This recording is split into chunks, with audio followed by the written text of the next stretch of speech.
Earlier, I met the king, King Charles. I was invited to the king of the UK, King Charles. We spoke for about 3-4 minutes, talking about climate, the environment, his passion, what he's doing, which is good, and also commended us for the work that we're doing for us to continue the conversation because he believes that people need to know more on how to protect the environment. It was a good conversation. We released our 6th edition of the magazine in alignment with International Women's Day. So this issue is actually really special to me because it was a magazine, or it was an issue celebrating women. And coincidentally, I wish I had planned it, but coincidentally, it was produced by women, right? All the writers in this issue were women. Yeah, so our guest today is a very interesting guest whose career sits precisely at the intersection of the two themes that we'll be looking at on the episode today: enterprise technology and sustainability action. He has spent over 26 years and 10 months at just one organization. My name is Gunther Rothermel, and I'm a Chief Product Officer for SAP's sustainability products. We should simply see that sustainability is here to stay. It will be a topic for us for not only for decades, but forever. We need to optimize and make use of precious resources, right? Of water, of oxygen, and avoid damage via CO2 and so on. When sustainability teams are set up organizationally close to the CEO or close to the CFO or decision making, that helps because things can be coordinated, things can be structured and orchestrated. That helps simply to be successful. And so in the context of sustainability, in the context of SAP, where do you see the most immediate and credible use cases for AI in improving our performance in sustainability? For companies that are genuinely overwhelmed, right, that want to move but does not know where to start, what is that single most important step that they should prioritize right now? That's maybe the one question which I cannot answer in a general sense. Welcome, everybody, to yet another episode of the Sustainability and Climate Podcast. As always, I am your host, Labake Ajiboye-Richard, and I've got Toby with me. Hi, Toby. How are you? Hi, namaste. Hi, Labake. This is a new version of you. Yeah. Hello, everyone. How's everyone doing? Hi, Labake. I'm well. I'm good. I'm sure you are as well. Yes, I'm good. I'm super excited for today's episode. Yeah. Not just because of our guest, we have a cool guest on, but because I know Toby has something so exciting to share about what he's been doing this week. So Toby, go on. Tell us. So yes, earlier I met the king, King Charles. I was invited to the king of the UK, King Charles. King Charles III. I was invited to the St. James's Palace, where he hosted a private reception, and I was privileged to be among the people that was invited into to have a conversation with him, and it was a good one. And I think one thing that made me enjoy the conversation was when I had the opportunity to speak to him, and I was telling him about what Labake and I are doing with the podcast, and he was interested to know more, and he also shared with me his passion for the environment as well, and what he's doing. He also made reference to the project that he had done many years ago in India. How he also hoped that a lot of African countries can adopt solar panels as well. And yeah, it was just an interesting conversation. We spoke for about 3-4 minutes, talking about climate, the environment, his passion, and what he's doing, which is good, and also commended us for the work that we're doing for us to continue the conversation because he believes that people need to know more on how to protect the environment. And it was a good conversation. I left there energized, knowing fully well that to be invited, it's a great privilege, and also to be able to share the work that we do with the king was also a great privilege as well. So yeah, it was a good one. We're gonna attach the video of our conversation. I was gonna say this episode for you guys to see. But overall, I felt honored to be invited to have a conversation with King Charles III. That's amazing. We had to talk about it. That's amazing. Well done, Toby. Well, you can't ask me what I've been doing the past week because it pales in comparison. Well, you just released that another edition of the magazine. So tell us about it. Yes. So we released the sixth edition of the magazine in alignment with International Women's Day. So this issue is actually really special to me because it was a magazine, or it was an issue celebrating women. And coincidentally, I wish I had planned it, but coincidentally, it was produced by women, right? All the writers in this issue were women. My editor was a woman. So it really felt like a celebration of women in all spaces. So the issue is out, airinitiative.org/magazines. It's our sixth issue. It talks about women and the future of work and sustainability, women that are contributing to agriculture, to waste management, in finance. So it's a really interesting issue. I'm really proud of it. And we are going to have the link on our show notes, so you guys can read and see the amazing thing that Labake and the AR initiative are doing. And so, yes, we would have the link to this episode for you guys to check it out. Thank you. Awesome. So it seems like, things are moving. The year's kicking off really nicely. What do you have on the news desk for us this morning? Yes. So I saw two stories that I would like to share. Because I believe these stories could not be more relevant in the conversation that we're about to have today. I think the first one comes from the Enterprise Software Award, specifically from SAP, which many people know as one of the biggest players in global business software. And the story is important because it makes us see the way companies use software to manage their sustainability data has fundamentally shifted.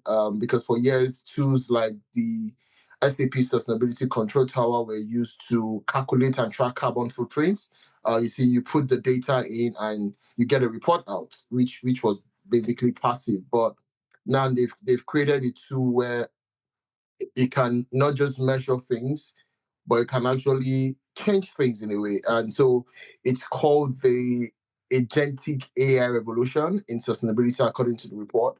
But for me, what stood out about this tool is that what SAP has done is that through its AI co-pilot called Joe and a new suite of agentic AI tools, as mentioned, that it shifts that model from passive reporting to an active workflow automation, because these systems are not just tracking emissions anymore, right? They are making decisions. They are flagging inefficiencies in real time and taking actions into business processes. And so I'm excited to see what this software that has been created do for organizations when it comes to their reporting as well. That's very interesting because obviously I work quite a bit in the reporting space, and technology like this is so important in helping to accelerate the work we do in the space. But what I also find interesting about SAP, I call them SAP sometimes. I actually don't know which one's correct. But what I find really interesting about SAP SAP is that they themselves have been listed as one of the world's most sustainable companies. Awesome. Yeah. Well, that makes sense because you can't be creating softwares to track these things and you are not sustainable. So I think that technically makes sense. Exactly. It really does. And in 2026 list, they were included in the global 100 sustainable companies because of their work towards climate action. And they're committed to achieving net zero emissions across their entire value chain by 2030. Okay. They've aligned their goals with a 1.5 degree target set by the Paris Agreement, but they are also working to reduce greenhouse gas emissions by 90% across their value chain, with no more than 10% neutralized through high quality verified carbon removal projects. So they are actively working on the decarbonization within their organization, as well as the products that they offer, as well as through the products that they offer to other companies. So I found that really interesting. And one quote that I thought was really cool is their Chief Sustainability and Commercial Officer, Sophia Mendelsohn, said if sustainability is not part of the current AI conversation within your organization, it risks getting left behind while strategies and budgets are open.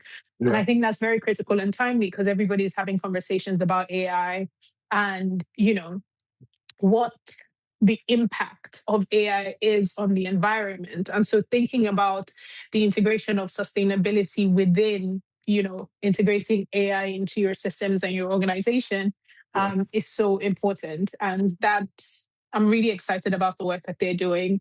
And I'm excited about it as well because just last month he reached this commercial scale because it's a collaboration between SAP, NVIDIA, and Dutch Telecom that packages like enterprise software directly with AI software. And so I believe that this has moved from here's a carbon report at the end of the quarter to here's an AI agent that is actively managing your energy consumption right now. Which I see as a significantly because it raises the question that I think we'll be exploring with our guests later on the podcast, because having better technology is one thing and using it is another thing, right? And the gap between the insight and the action is still one of like the biggest challenges in this space. And so I believe that this story sits at the heart of what we are going to discuss later on the podcast. And I think what makes it very interesting is the supply chain angle, because we know SAP. Now Labake is making me call it SAP.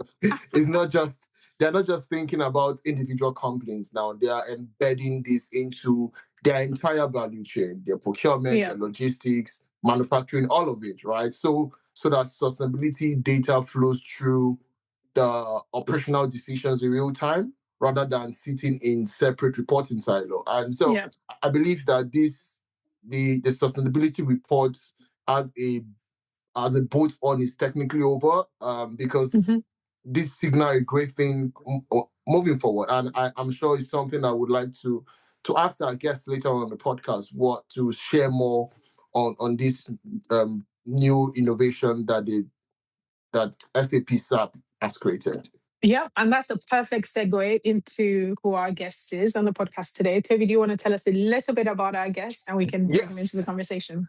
Yeah, so our guest today is a very interesting guest whose career sits precisely at the intersection of the two teams that we'll be looking at on the episode today: enterprise technology and sustainability action. He has spent over 26 years and 10 months at just one organization. He has spent years building sustainability products used by some of the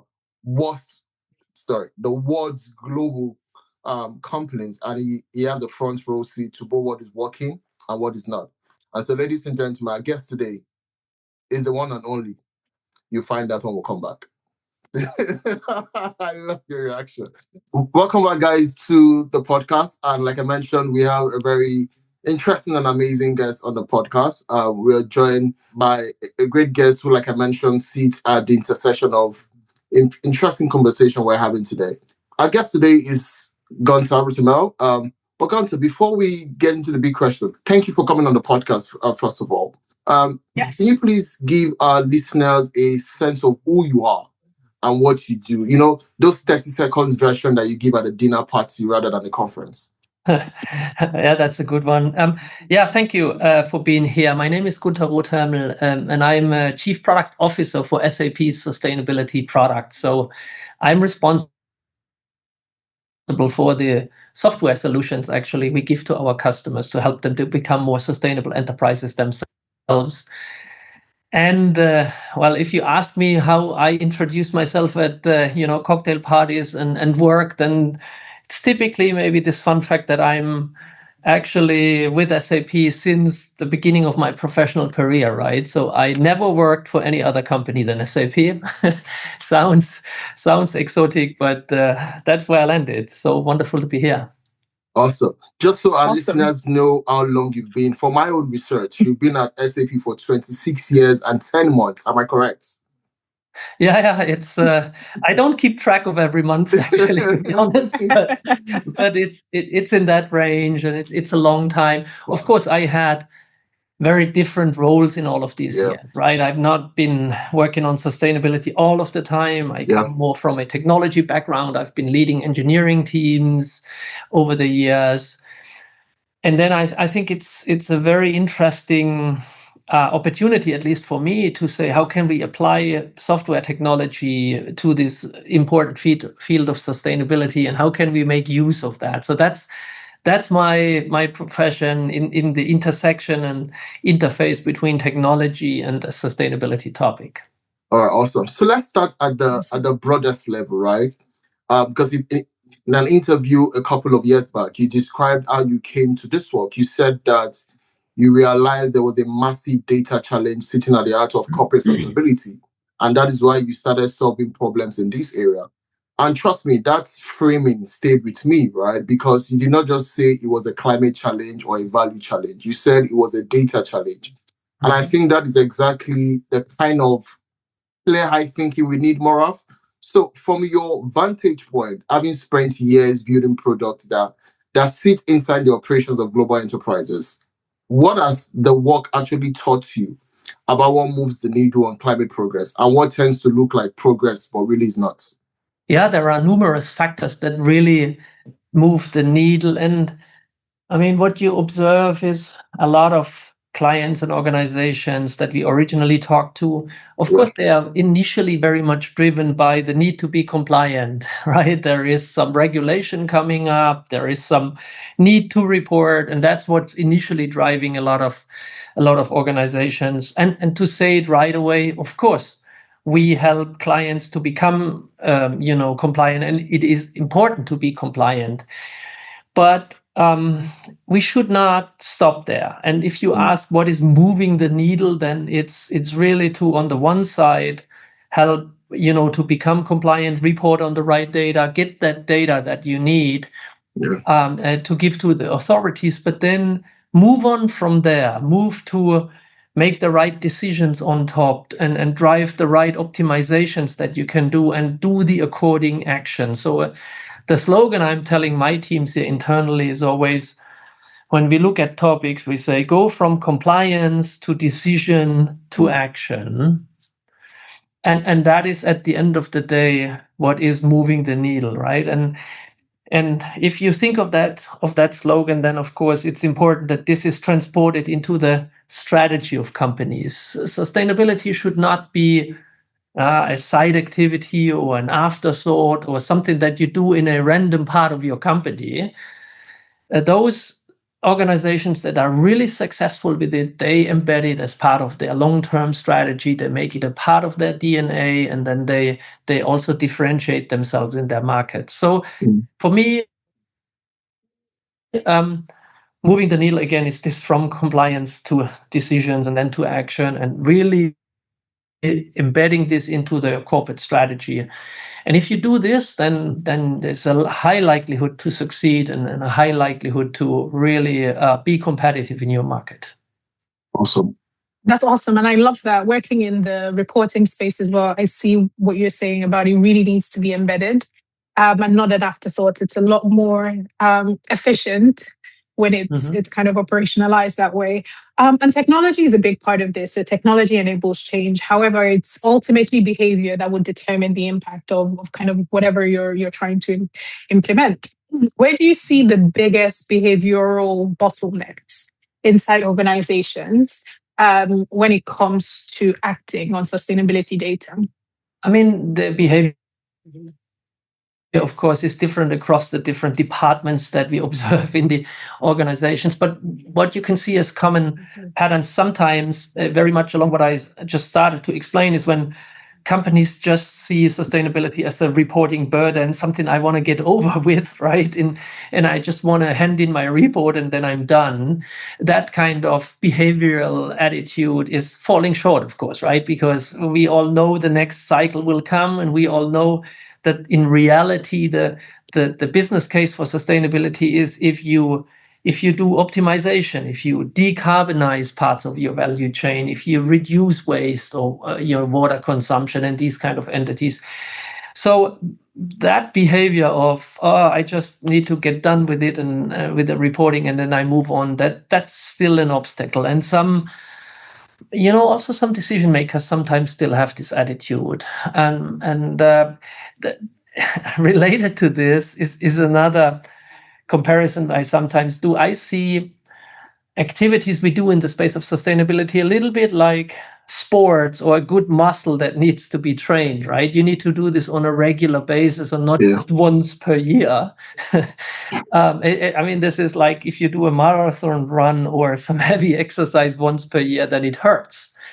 But when you go and you do this on a more regular basis and you make this part of your rhythm of what you do in your organization, then it becomes better and more successful. And that behavioral pattern of doing it more frequently rather than just once and only when you need is another thing that I observe. And we see a lot of clients these days who, for example, move from a yearly cadence to a quarterly cadence. And they have the corresponding meetings and they look at the data then once per quarter, not only once per year. And that already is making a change because you start to understand trends, you start to see, if there is some deeper impact. For example, I mean, it's no surprise if energy prices come up. Of course, you see this in your in your net zero balances, and then you should react to that quickly and not just a year later or so, right? So that notion of training it as a muscle is, if I phrase it in a positive way, that's also what I think matters a lot in behavior. And then sometimes some still see the marketing aspect of sustainability still in the forefront, right? They want to make a big net zero announcement and so on without a real deep plan behind it. That's also something that is falling short over time. And this, you've heard this from other sources. There's a lot of organizations who actually don't have a real execution plan in place, but net zero announcements out. And that's also not a pattern which we believe is a good one. Awesome. Okay. I agree. So now I want us to look at the gap between insight and action, because on our news decks earlier before you joined us, we touched on the SAP story, right? Your new AI agents model called Drill. And there's a shift from passive reporting to active intelligence, right? And you've spoken many times about wanting sustainability to be what you call the single source of truth, which is embedded across operations, turning reporting into business value, which I believe should be the goal. But the gap between insights and action is still stubbornly wide for so many companies, right? They have more data than ever, and yet they are not moving. Why do you think so? And what is actually in the way?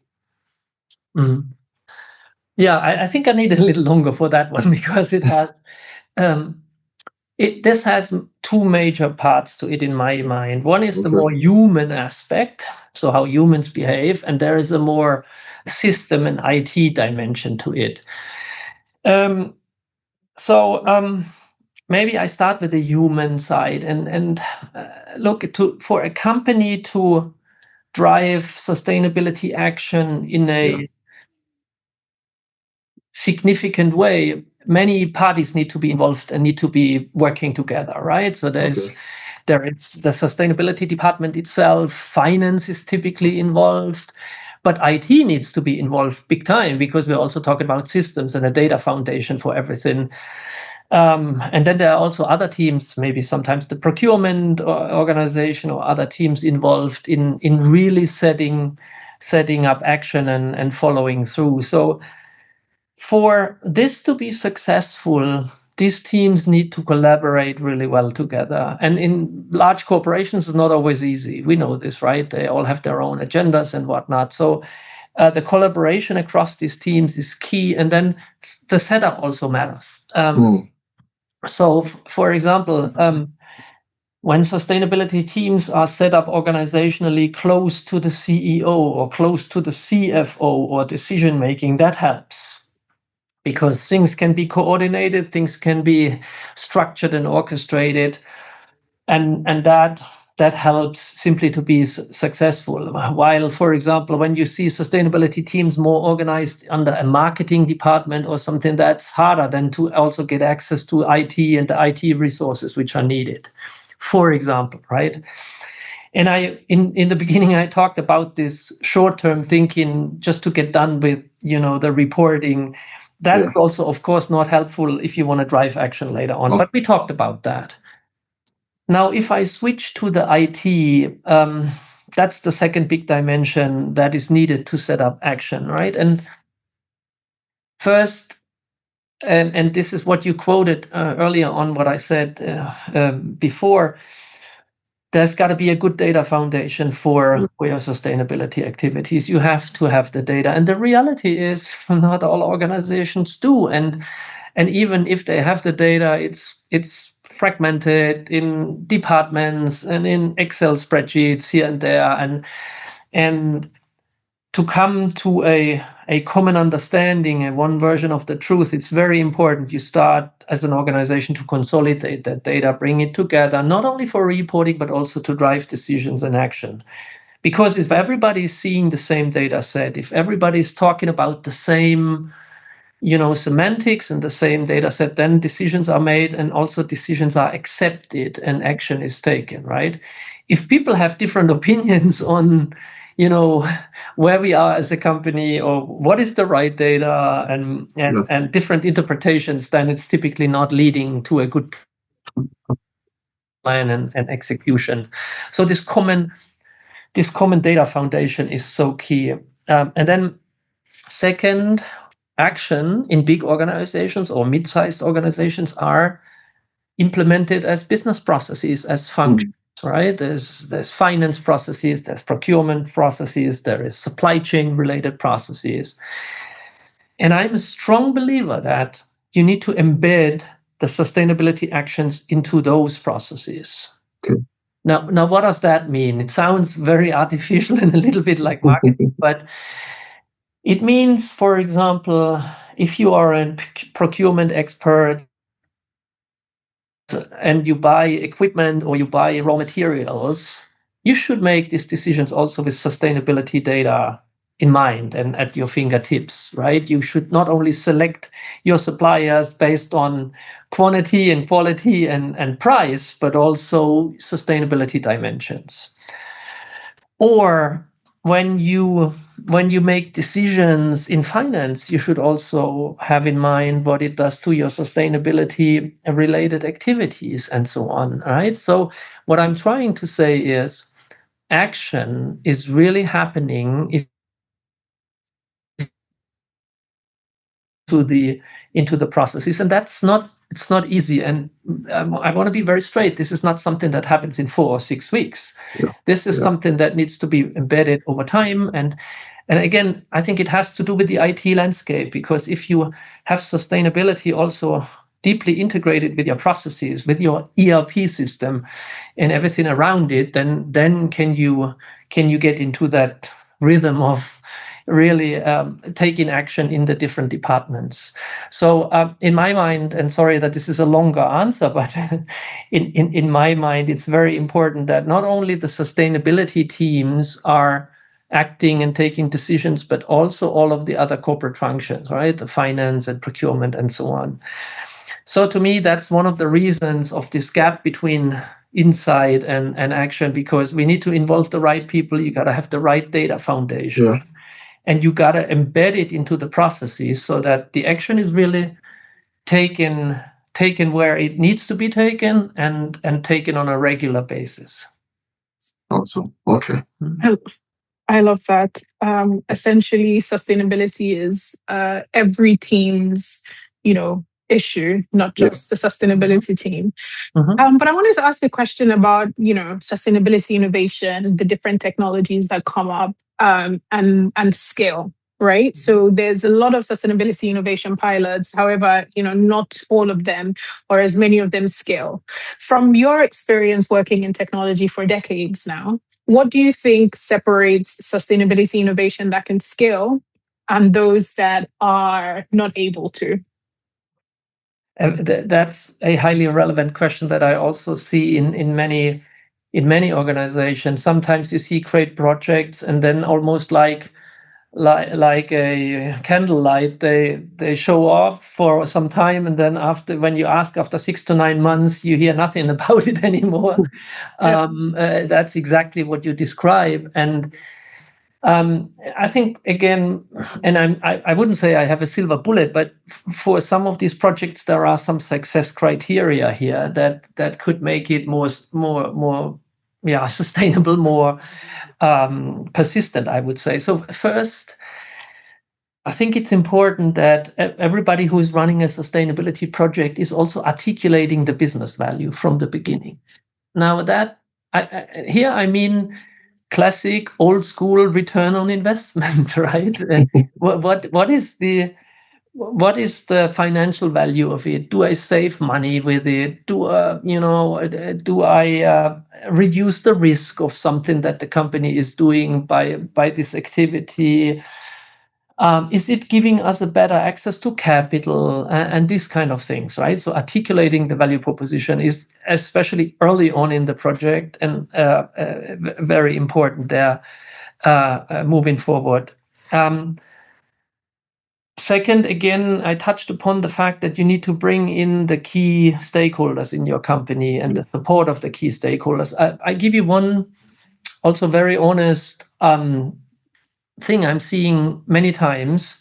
For example, sustainability teams or teams who do something great, they build a prototype, they build something in a separate tool, and then that's up for a while. But then when it comes to integrating it with the core enterprise systems, integrating it with finance, with logistics, with all of these areas, then there is no buy-in from IT or other units. They say, hey, wait a minute, this thing does not fit into our landscape. It does not fit our IT policies. We will not support it, right? And that's the end of these projects typically, if they cannot scale into corporate IT. So it's very important that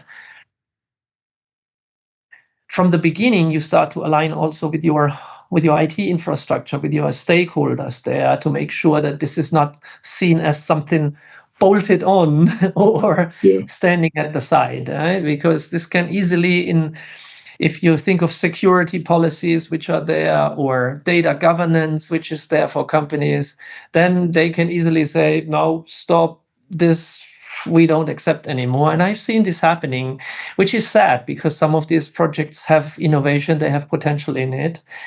And by the way, I think we'll talk about AI anyway in a second, but in AI, this needs to be taken care of even more, because there is a connection of the AI layer to the enterprise systems. There is a security and authorization question underneath. So very important to align with the enterprise IT landscape and the stakeholders to go from innovation to a more persistent implementation that is there for many years. So I will ask a follow-up question to that, because I remember at the SAP Sapphire event last year, you said something that I thought was quite significant. You said that we initially spent a lot of time just building the necessary capacities and getting data, right? And now we are at the edge of really driving optimization behavior. I think that phrase at the edge stuck with me, because it implies that for most of the journey so far, the industry has been in a building phase, not a doing phase. And earlier on, you talked about ownership. What role do you think that the C-suite's leadership have to play when it comes to innovation and scaling? Yeah, thank you. And thank you also for relating to this point of companies spending a lot of effort on gathering data. But by the way, if I may respond to that in a second, I think it's a great asset that many organizations have built up in the last, I would say, 2 to 3 years, because the fact that they were driven by compliance, the need for compliance, and for example, regulations like EU CSRD or ISSB, they have driven companies to collect a lot of data. It was painful. It sometimes still is painful, but they have actually, at least the advanced ones, have started to create these data foundations that I talked before earlier. So this is a big opportunity now that they can take a step along the chain I called out in the beginning, where they say now they start to drive decision making. Now they start to simulate also more what if kind of scenarios, right? What if I change my supplier? What does it do to my carbon footprint? What if I change the material composition of my products? What does it do to my circularity aspects and these kind of things? So I think we are at the edge where many organizations are now using the work that was done on data foundation also for a next gen leap into decision making and AI. Now you asked about the C-suite. Yeah. And let me again come back to this because it's so important. I mean, look, it's very straightforward. The buy-in of the C-suite is key, and I can talk about our company here. Our board members are not only supporting sustainability; they are themselves sponsors of some of the activities, right? So this makes my job easier, right? If I have to constantly argue to my board why do we need it and so on, that's hard. But if we have this general buy-in that this matters and that we want to invest, then that's easy. So the buy-in, of course, on a very general level matters. But then I think the CFOs plays an important role because the connection between sustainability and finance is getting stronger and stronger. Yeah. So more and more companies, for example, publish integrated reports. SAP does that since many years, but more and more they issue one report which talks about the financial and the non-financial performance. And I think that, of course, that's great. And the owner in the company for this kind of reporting typically is the CFO. So this is where I see a strong link. And many sustainability organizations report to the CFO, and we see that as a strong setup. So that matters. But also the CIO plays an important role because more and more touches, more and more sustainability activities touch enterprise systems. And I want to give you one more example. When we think of this decision making I talked about, then it's very important we use activity data to do so. So not averages we get from some random database, but activity data from the enterprise. So about the production, about the material move, about the composition of the goods and these kind of things. And this is, of course, something which we take out of the ERP systems, which we use in our sustainability activities. So we call this sometimes an ERP-centric approach. So that's why the CIO is also in the mix. And this person needs to not only stand at the side and hopefully support friendly, but also be part of the game and be part of the implementation itself, especially when it comes to the data foundation that you mentioned before. So yeah, I could go on. There is different other roles, but the most C-suite players have a seat at the table for sustainability, I would say. Okay, so let's zoom out to the global picture, right? Because you've spoken about the importance of moving from a fragmented data to integrated. We've looked at the actionable insight across the supply chain. And that was already a hard problem, if we want to be honest. But now we are in a period where there's a significant geopolitical fragmentation on top of that, right? Supply chains are being restructured. Trade relationships are under strain. Regulatory divergence between the EU, the US, and Asia is really accelerating. And how is all of that shaping the sustainability agenda for global companies? Is the fragmentation making your work harder? Or in some ways, is the disruption creating openings? Mm-hmm. Oh, yeah. And something, a highly relevant topic and something we feel basically on a day-to-day basis. Now, I think it has two aspects. On one side, it makes life really more difficult for all of us. I mean, come on, let's face it. And if I stay on that one, so as a software vendor, my ideal picture would be that there is a few global regulations and a few global standards on how we calculate and manage things. We would implement that in software, and we are good. That would be our ideal. And we as SAP, we also support standardization, right? Because we wanted to drive emerging standards for sustainability across different industries and across different countries. Because it makes life easier, and because we are all for openness and a global approach. But what you see and what you described well before is some countries and some industries are moving in the opposite direction. There is more local regulations. There is more, derivatives of things in the different countries. And that, of course, makes it harder for global companies to comply and harder for us to cover all of these standards. So I give you one example. Take ISSB as a well-accepted standard. But when you look into Asia, for example, there is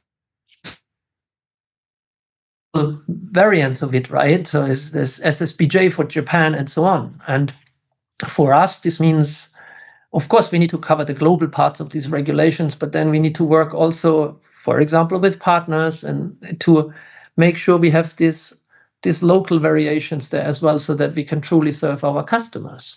So in that sense, it makes life harder because, and when you really put yourself in the shoes of a company which is globally active, oh my God, they have to cover 40, 50, 60 regulations depending on how they operate. And that's a lot. Yeah. That's a lot. So that's hard. And unfortunately, it also slowed down some alignment between international standardization bodies. I hope this is picked up again, and I hope we can, as entities, still work on more global standards. But it seemed to have been slowed down, to be very honest. Now, at the same point in time, if I flip that coin, it's also calling even more for this common data foundation I'm advocating for. Because if you gotta now report as a global company on 30, 40, 50 different standards, and you do it always as a one-off, that's hard. This is a lot of effort. So what we are advising our clients to is, when you start to build up your data foundation, have the common core, and then for each of these local and specific regulations, there's always a few percent points to be added on top. Then that's way more efficient than doing it all separately, right? So I think it's accelerating this need for one common data foundation for sustainability on the other side. Yeah, but I hope we see times where there is more global standardization again. It's not like that at the moment. Okay. No, we're certainly all hoping to see it soon. Yeah. I'm gonna zero in on AI for a second. AI is hot topic across so many industries globally right now. And so in the context of sustainability, in the context of SAP, where do you see the most immediate and credible use cases for AI in improving our performance in sustainability? Mm-hmm. Yeah, that's a great one. And if you look at my job currently, it's all about AI, right? So there's no doubt that this is the game changer, and we apply it everywhere. So for us, it's absolutely also clearly changing how we look at landscapes and systems, and we are going towards what we call an AI native architecture as well. Now, when you ask where to apply it, I see three groups of use cases, and this might evolve, right? I mean, who knows how the world looks in 1 or 2 years, but currently with these three major parts. So the first one is all around processing documents. So, for example, where you can extract information from, energy bills or from supplier declarations, and search for the sustainability related parts in that and use it in your database, right? So where you used to have to key that in somehow or try to find it out as reports, now you can have AI collect that data at scale and bring it into your data foundation. So everything around processing documents, we see as very valid use cases, and it's down to earth because you can calculate what's the return on it, right? Before you needed so and so many hours to do it manually. Now this happens in minutes, and that's a clear business case. The second major part where we have numerous use cases is when it comes to the other end of the value chain, where you create documents. So when you often have to hand in all of these reports, and we all know these are very substantial documents, small books sometimes, and this is where AI can help you based on the data foundation that we have in our systems, based on the metrics we have, but then let AI generate a draft according to a template so that you can work on that draft instead of creating it from scratch. I mean, nobody hands in a report as it is generated by AI. There's always the human element in it. There's always editing of it, but it's just much faster if you can start from a good draft and then edit it and add your own personal flavor to it.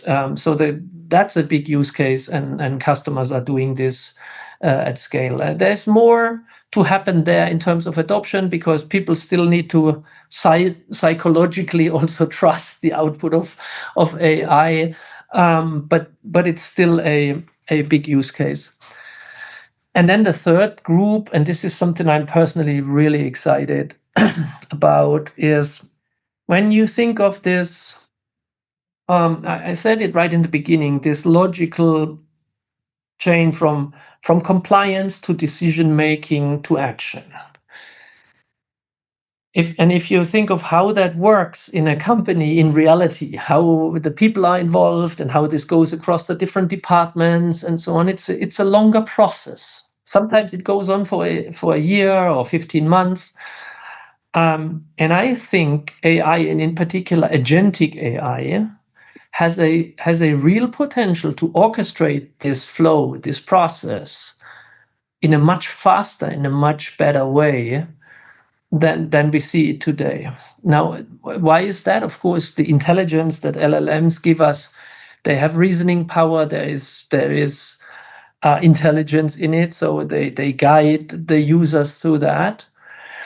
But it's also that these agents can interact really well with our applications and the data foundation that we have, so that they don't operate in a standalone way, but they reach out into the system of record. There's updates going on. So I see agents orchestrating these activities in interaction with our systems. And that we apply to all of the major areas of regulation, right? So for example, if you see the compliance to ISSB as a process, right? Then that's what we want to orchestrate with the help of agents, or the PPWR or other regulations are also in the same way. So that's the third group: agentic AI orchestrating the process to become compliant, to make the right decisions, and then take the right action. Of course, if I may just add one more sentence, okay. That's again not something that happens in a day or in a couple of months. This will be a longer process, but there I see a huge potential to make companies more efficient. All right, so I'll still stay on AI because I saw something you said which I think was refreshingly honest, because you mentioned that at SAP, you guys place great emphasis on the sustainability impact of AI, because internally you train your developers to write more energy efficient code. They regularly measure their product performance and always seek to balance energy usage with the wider sustainability impact. And for me, I see it as a company that is actually grappling with the tension rather than pretending that it does not exist, right? because I saw a report from PwC framing that whether AI is a boon or a burden for sustainability in 2026.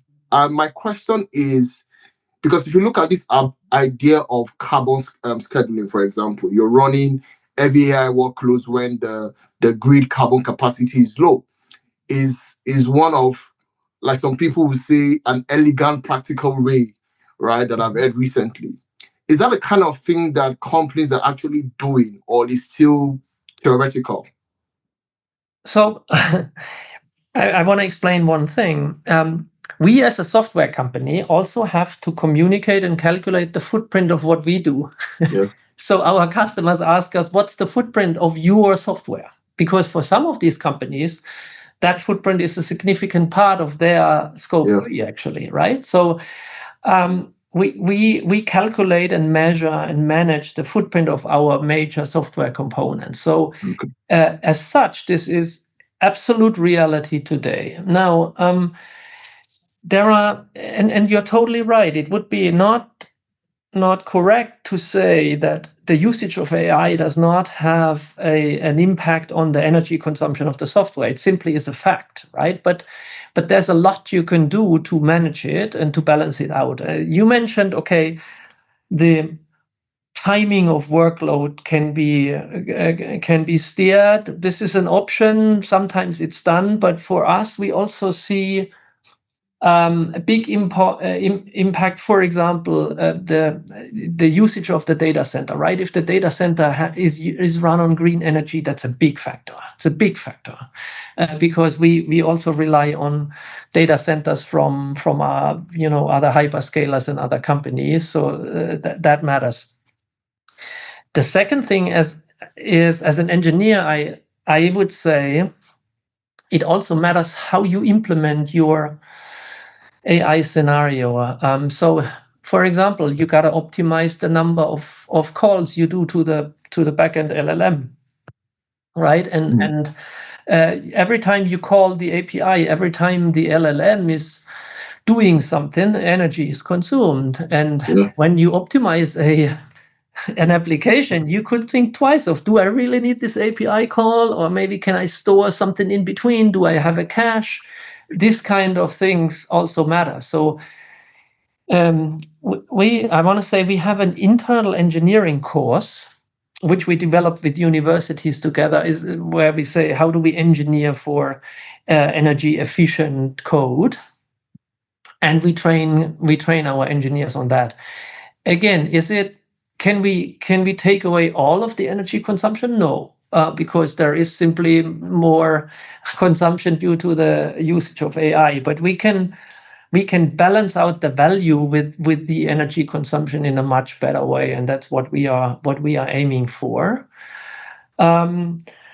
And then maybe over time there's more technologies coming up that would help us with that.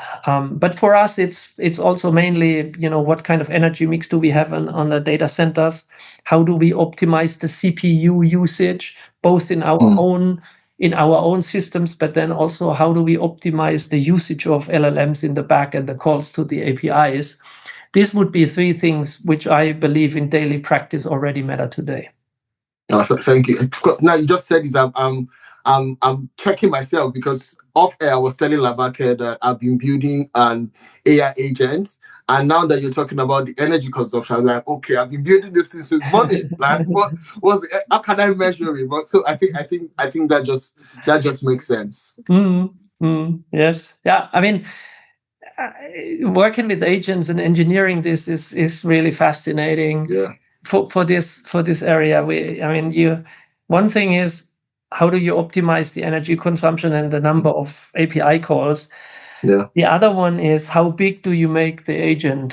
So what's the cut of the agents? You could theoretically say there is one big agent that you want to train to do everything, but that has limitations in terms of context window and everything, versus having a set of very optimized agents that are orchestrated by some larger entity, which is probably the more promising model. But a lot to learn on how to engineer agents also from a sustainability perspective. Absolutely. Awesome. 100%.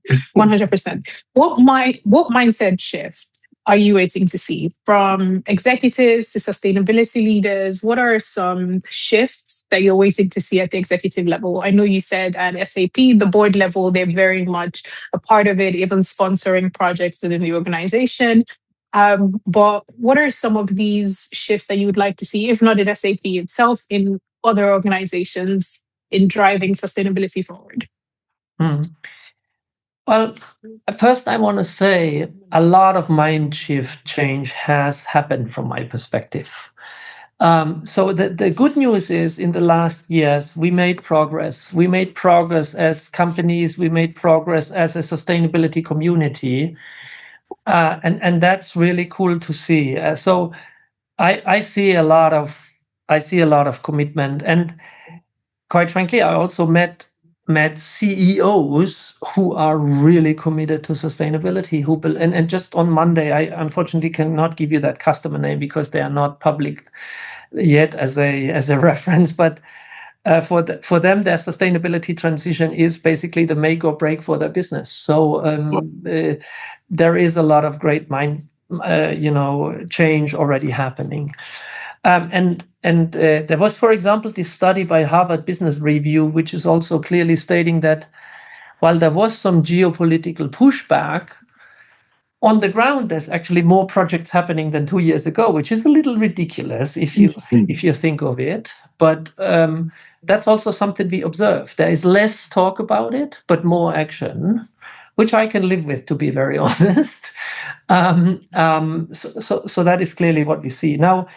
Still, of course, there is mindset shift needed on many parts. One is we should simply see that sustainability is here to stay. It will be a topic for us for not only for decades, but forever. We need to optimize and make use of precious resources, right? Of water, of oxygen, and avoid, damage via CO2 and so on. So this notion to accept that this is around even, when the current political situation is a little bit against that is a mindset shift, which should be there, because there are people, of course, who say, okay, doesn't sound like this is relevant anymore. I wait and see what happens. Every once in a while, it's not the majority, but every once in a while you see that. And I wish that would change because it is here to stay. We all know this. So that behavior. And then maybe related to that, I wish we would accept even more that sustainability is a corporate function. It is a corporate function like procurement, like finance, like the others. And organizations and people should see it that way. And when we have accepted that, then I think we have come a long way already. And then the third one, that is maybe we touched upon this a couple of times. This is about how we do this as a collaborative activity across the different functions, across the C-suite. Because if there's just one unit or one group of persona thinking they can do it, then that's probably not so successful, right? So this mind shift of, hey, it's a team sport within the organization, I think that's important, and not it's this camp versus that camp. But I want to say overall, I am very positive that a lot of change happens still and a lot of transformation happens, even though the headlines and the news might not be as full as they used to be 2 years ago. But maybe that's a healthy process, actually, if you think of it. It's more reality, more reaction, more action, less talk, maybe. Yep. I really like that. To our final question, because you said that your approach to sustainability, or rather your approach to sustainability treats environmental data as a strategic asset rather than an asset that enables businesses to make decisions, right? And as we close, for companies that are genuinely overwhelmed, right, that want to move but does not know where to start, what is that single most important step that they should prioritize right now? Oh, yeah. that's maybe the one question which I cannot answer in a general sense, because that one activity, of course, depends on the company, on the industry, on the regulations they are subject to, and so on. So there's not this one thing. But what I can say is everybody should get started if they haven't started yet. It is no point in saying, well, we need to have the big picture and everything ready before we go. I'm a big fan of incremental approaches, right? So it is okay to start with a local project. It is okay to start with a subset of your business and get rolling there.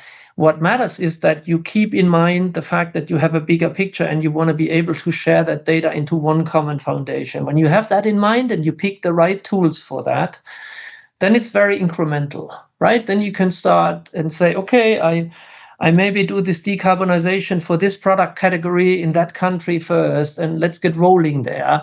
And then we learn from it, and then we roll it out to other countries or other product categories over time. So it's always think in small batches, think in, really get one thing done after the other, having your landscape in mind, picking the right tools, but get moving, and you will also get confidence and buy-in in your organization when you have demonstrated it once, even if it was a smaller local project. That's what I would advise. So not able to say it's this one thing out of the big scope of sustainability. Yeah. But definitely get started local and incremental with the bigger picture in mind. Awesome. Wow. I think that's a great way to wrap up the conversation. Get started if you haven't already.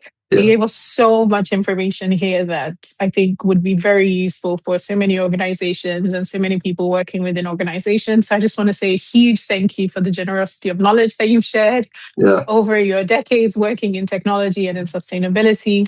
We're very happy to have had you on the podcast. I'll let Toby finish because he likes to do a very very good finish with our guests, but thank you so much for coming on. Thank you for having me. No, really, thank you so much. And there's something we started on this season where we give our guests their flowers, right?